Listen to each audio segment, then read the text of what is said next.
তালহা ভাই ফ্রেন্ড আপনাদেরকে অনেক রিকোয়েস্ট করে বলছি, তালহা ভাই এই পর্যন্তই তো শোধ করতে আছে, guys, বিশ্বাসই করতে পারছি না ভাই। সাকিবুল হাসান বিশ্ব রাউন্ডার, ওয়ার্ল্ড রাউন্ডার, ঠিক আছে। সাকিবুল হাসান তালহা ভাইকে একটা ইম্পোর্টেশন দিয়েছে, সেই ইম্পোর্টেশন অনেক টাকার বাজেট, কিন্তু guys, তালহা ভাই কিন্তু সেটা নিয়ে নিয়ে বলছে আমি জুয়া ও কিছু নেবো না, তোমরা আগে ভিডিওটা দেখো তারপরে সবকিছু বুঝতে পারবো। ওকে, আমি সামান্য ছোট্টখাটো একজন ক্রিয়েটর হওয়ার পরও আমার ভিতরে একটা ম্যানার্স আছে, আমার ভিতরে আল্লাহর ভয় আছে। আমি আজ পর্যন্ত এখনো পর্যন্ত কোনো জুয়া টুয়ার কোনো প্রমোশন করি নাই, করি না, ঠিক আছে। বাট ভাই সাকিব আল হাসান ভাইয়ের মতো উনি এত বড় একজন সেলিব্রিটি, বিশ্বসেরা বিশ্বখ্যাত অলরাউন্ডার, তো উনি যখন আইসে ভাই আসলে জুয়ার প্রমোশন নিয়ে পোস্ট করে, সুন্দর করে ভিডিও টিডিও বানায়, এরপরে যখন পোস্ট করে আসলে তার থেকে মানে মানুষ কিভাবে এই জিনিসটা দেখে, কিভাবে ওই পোস্টের নিচে লাভ রিয়াক্ট দেয়, বিষয়টা ভাই বুঝি না। সামান্য একটা জিনিস ভাবেন, সামান্য একটা জিনিস আপনারা জাস্ট ভাবেন যে এখন আমি আমি এত ছোট একজন ক্রিয়েটর যে সাকিব ভাইয়ের পায়ের ধুলার সমানও আমি না, তাই না? তারপরও আমারে শুধুমাত্র 12 থেকে 30 সেকেন্ডের একটা ওই জুয়ার প্রমোশনের ভয়েস দেওয়ার জন্য আমারই তারা 12 থেকে 30 লক্ষ টাকা অফার করে। আর সেখানে সাকিব ভাই শুধুমাত্র টাকার লোভে, সামান্য কিছু টাকার লোভে ভাই আপনার থেকে মানুষ আসলে এমন একটা জিনিস এক্সপেক্ট করে না ভাই। তারপরও পোস্টের নিচে অনেকে লাভ রিয়াক্ট দিয়ে দিয়ে দিয়ে দিয়ে দিয়ে দিয়ে ভরে রাখছে। হ্যাঁ, টাকা না থাকলে ভাই ভিক্ষা করে খাবো, তারপরও কেন ভাই এসব জুয়ার প্রমোশন করে বেড়াবো? আমার টাকা নাই, তারপর আমি ভিক্ষা করে খাবো ভাই, তাও ভালো, তাও যথেষ্ট। আর তার থেকে আমি নিচে না, জুয়ার উপরে আছে ভিক্ষা, ঠিক আছে।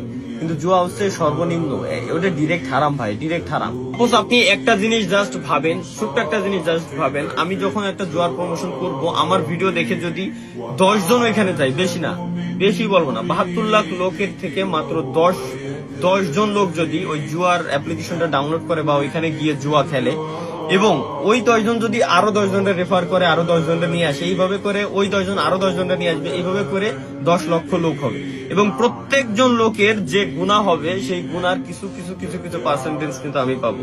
পরকালে তো ভাই আমারও জবাবদিহিতা করা লাগবে, তাই না? আর তার থেকে বড় কথা ভাই, আমি অলওয়েজ বলে আসছি যে আমি প্রত্যয় হিরণের অনেক বড় একজন ফ্যান। আজ থেকে 5 বছর আগেও বলছি, আমি এখনো বলি, আমি প্রত্যয় হিরণের ফ্যান। প্রত্যয় হিরণ যখন এমন একটা কাজ করছিল, তাকে সরাসরি জেল দেওয়া হলো। আর সাকিব আল হাসান ভাইয়ের মতো এত বড় একজন খেলোয়াড়, সে যখন এমন একটা কাজ করতেছে, তার বিরুদ্ধে কোনো অ্যাকশন নেওয়া হয় নাই বা তাকে বলাও হয় নাই, এবং দেশের জনগণ এতজন, মানে এত লোকজন মিলে তাকে বলতেছে ভাই, বা বলছে ভাই যে জুয়ার প্রমোশন করিয়েন না, খারাপ কোনো প্রমোশন করিয়েন না, টোবাকো জুয়া এই টাইপের কোনো প্রমোশন করিয়েন না। বাট তারপরও কেন ভাই এই জিনিসটা আপনি কেন করেন? কারণ মানুষ এখনো পর্যন্ত আপনাকে অনেক অনেক অনেক অনেক ভালোবাসে ভাই।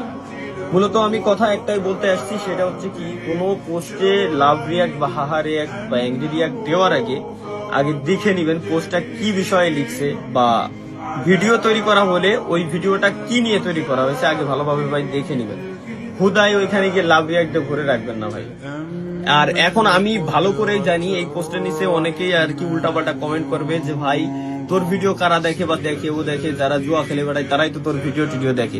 ভাই আমি খুব ভালো করে জানি, যারা ফোন দেখে তারাও আমার ভিডিও দেখে, যারা জুয়া খেলে তারাও আমার ভিডিও দেখে, যারা বিড়ি সিগারেট গাঁজা মদ খায় আমি মানতেছি তারা আমার ভিডিও দেখে ভাই, খুশি আলহামদুলিল্লাহ। আমার আমার ভাই ব্রাদার যারা আছে তারা যথেষ্ট পরিমাণে ভদ্র, যথেষ্ট পরিমাণে ম্যাচিউর।